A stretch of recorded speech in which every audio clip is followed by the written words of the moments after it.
Hi everyone, welcome back to the More YouTube channel. It's Chris back with a bit of an aftermath, really, a bit of an afterthought following that game yesterday. Normally, you know, when I've done the post-match analysis and then the dust settles a little bit, I kind of think about things and I maybe think, oh, I've been a bit harsh or I've been a bit overzealous with some of my opinions on things. And I woke up this morning and I just feel even worse, to be honest with you, about that game. And I've consumed some content since then, you know, from people who I normally really like watching and listening to, and some of the stuff I'm hearing, I just can't help but to disagree with it, really. And I thought I'd jump on and just do a bit of a, you know, a thought of the day in the aftermath of that game, really. But it's all about what's going wrong with Newcastle and basically what's happened in terms of how easy it is to beat us now these days. And I think West Ham perfectly executed that last night. You know, Newcastle United at the minute aren't very good when we have to have the ball and do something with the ball. And, you know, I saw some content where people are saying that we're trying to evolve and transition into a team that's better with the ball. But then, you know, they're completely absolving the manager of any kind of fault with regards to the team selection. And again, I can't agree with that, really. I really can't. I mean, it's very difficult to, you know, to pinpoint one problem from last night's game because, you know, yes, the players are at fault because the players crossed the white line and they should have had enough quality to do something against West Ham. West Ham aren't particularly great this season. They've got a couple of really good individual players, you know, with regards to Jared Bowen and Lucas Paquetá, who showed up and then they were really good in the game. They grew in that game as our lads shrunk. But on paper and on form, Newcastle United, that starting 11 last night should have had enough to do West Ham and should have had enough off the bench to do West Ham, and they were no good at either, really. I mean, we had huge chances in the game that we just didn't take, and, you know, I'm starting to look at Isak and I'm starting to wonder whether our team is even geared up to give him the ball, really, because he just looks like he's so starved of service. I don't mean starved physically before anyone starts with the skinny jokes. I don't mean that, you fucking wankers. I mean starved of the ball. You know, no one seems to give him the pass. I mean, probably the best pass of the night I think I saw given to him was the Lewis Hall one when he was just marginally offside, and that's possibly just a little bit of naivety from Lewis Hall, a little bit of youth there, maybe not releasing the ball just that split second earlier, or maybe Isak just not holding his run a split second earlier. That could have been a brilliant goal, and if that goal goes in, I think the game is completely different. I think West Ham possibly fold like a deck chair in Whitley Bay Seafront, but that didn't happen. And West Ham just, you know, we knew exactly what they were going to do, and this is the bit that I can't get my head around. You know, everyone's saying that Eddie Howe's blameless, you know, in this equation. It's all about the players. How can it be all about the players? Because everybody seemed to know how West Ham were going to play against Newcastle United coming up to St James's Park. A team off form, a manager under pressure. They were going to sit in. They were going to absorb the pressure. They were going to let Newcastle have the majority of the possession, and then they were going to catch them on the break or from set pieces, exactly like Brighton did against us as well. You know, Everton in a similar way, but Everton were just worse than those two teams, but it didn't have as good of a players. But this is the problem with Newcastle. We don't seem to have an answer for this kind of counter tactic playing against us, and the manager doesn't have an answer either. And I'm really scratching my head here as to why he's not, you know, more challenged, certainly in the media, certainly in the local media. You know, I said this the other night, I had a bit of a rant about it and, you know, that kind of thing. I was kind of a bit passionate and a bit annoyed after that game. But I'm really disappointed in the local journalists that don't challenge Eddie Howe on his team selections and his tactics, because they just seem to give him a free pass every single time we put in a performance like this. And it's been too many times in 2024. And I'm not shouting sack Eddie before anyone jumps up in the comments and goes nuts about it. But you have to point the finger at him and say, you know, if you want to be a team that can use the ball against teams that sit in a low block, why the fuck aren't you playing players who can do that? You know, the big one that stood out was Sandro Tonali not starting in that game. And, you know, listen, Sandro come on and he didn't do, you know, brilliantly, but, you know, at that point the game was dead. The game was 2-0 down. Everybody's head was down. Nobody was really looking like they were up for the fight. You know, so you can't really throw it all on Sandro. You know, some people seem to have it out for Sandro in terms of the media. I'm really starting to believe that. And I think a lot of that has to do with the local lad blinkers of Sean Longstaff. And Sean's a lovely lad and, you know, very charming, very likeable. You know, I think a lot of these journalists maybe have got rose-tinted spectacles on the Geordie boys, you know, in terms of him and Byrne. You know, miss Byrne massively, to be fair, against West Ham, and Byrne goes straight back to the team against Palace. But when it comes to Sean, you know, these journalists tweeting and posting and talking about it, you know, in terms of how valuable Sean is to the team. And Sean has been effective for the team. But we've said this numerous times.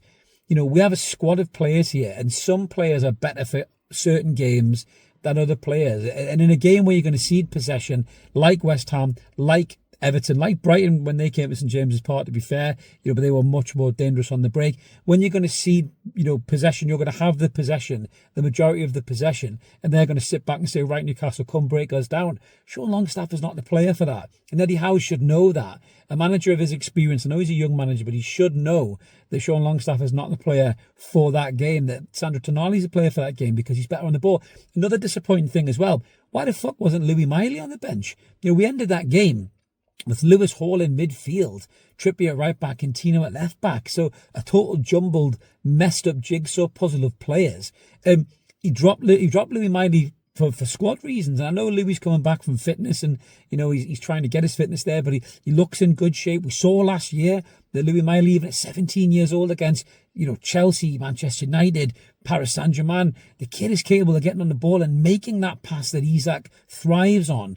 And he's not even on the bench. Who's on the bench? Matt Targett. Matt Targett. What the fuck is Matt Targett going to do off the bench in a game like that where we need to break teams down? I don't understand that either. But once again, the manager completely absolved of any kind of criticism when it comes to this. Now, Eddie's been here, or is it 3 years now? 3 years of Eddie Howe?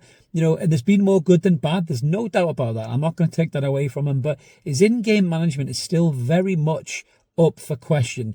And his ability to rotate a squad is also there. He seems to have this unwavering loyalty to certain players in the team and certain setups and certain formations, and he seems to have an inability to change. We saw when he brought Joe Willock back in and he changed it a little bit, and that seemed to get the best out of Joe Willock and Joe Linton as well. Isak looked more lively, but he's got huge decisions to make for me going into the weekend, massive decisions to make. And I think the big one as well is Anthony Gordon. Anthony Gordon was absolute dog shit against West Ham there, but he'll walk straight back into the team. And I know he's one of our better players, but maybe dropping Gordon might give him a little kick up the arse. And people are talking about, Gordon was tired from England. Hall was at England. Hall was the best player in the park. Jared Bowen was at England. Jared Bowen was brilliant for West Ham.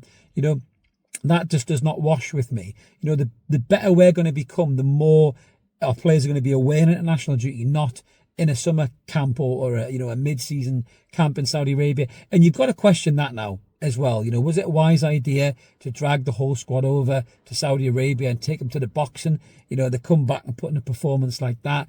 They don't look rested. They don't look ready to go. They look like they're completely unfocused and in pre-season mode. Maybe that trip to Saudi was a really bad idea by the football club, but very disappointing for me. But I don't understand how you can absolve the manager of any fault with that setup for me. Things need to change. When we're playing against teams where they sit in the low block and they want Newcastle to come and break them down, then that seems to be effective now. That's effective to beat Newcastle. Teams have executed that perfectly. West Ham did it last night. Brighton did it before. Everton have done it. And we struggle to break them down because the manager is struggling to fill the squad or fill the starting 11 with players who have the ability to break it down. There's a real problem here with the Sandro Tonali equation for me, a massive problem. I know the lad's been out for 10 months and he's got to play his way back into the setup, but I mean, fuck me dead. He's playing for Italy. He's getting goals. He's setting up goals. He's looking lively. People are kind of writing Sandro off already. Let's get it right. He's barely had a sniff under Eddie Howe, and something is not right there. People are saying him and Bruno can't play together. I don't know what it is. If Eddie Howe doesn't rate Tonali enough over the likes of Sean Longstaff to put him in a starting lineup, then put him up for sale in January already, because you're wasting the lad's talent. But don't turn around and not accept criticism when a game like that is screaming out for a player who can get in the ball and find a pass, who's sitting on the bench, and you don't bring him on until we're 2-0 down. Don't be surprised when some fans kick off and say, why? What are you doing that for? So I just wonder whether he's going to change it for Palace. I've got serious doubts about it. He doesn't seem to have a plan B. When things go wrong, when a goal goes in, we just seem to completely fall to pieces. And it's not acceptable, really. If Newcastle United want to finish in the top 6, never mind the top 4.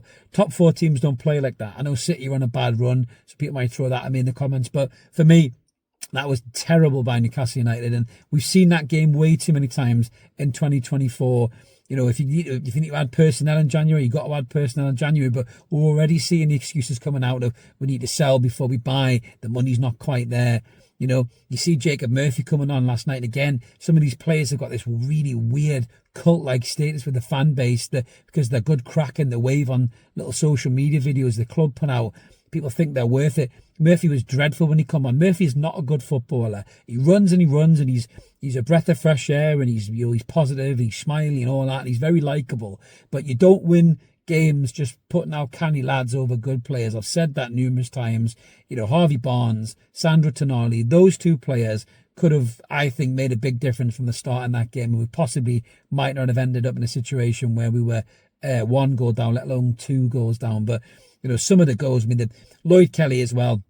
You know, I saw some people not criticising Lloyd Kelly, and I get it. I don't want to, you know, put a witch hunt on the lad, but I'm sorry, he's not good enough. You know, when we signed him from Bournemouth, you had to question, was that ambitious enough? Was that a good enough player to add to the squad? Clearly not for me. So let us know in the comments below what you guys think about this. I'm very, very disappointed in it.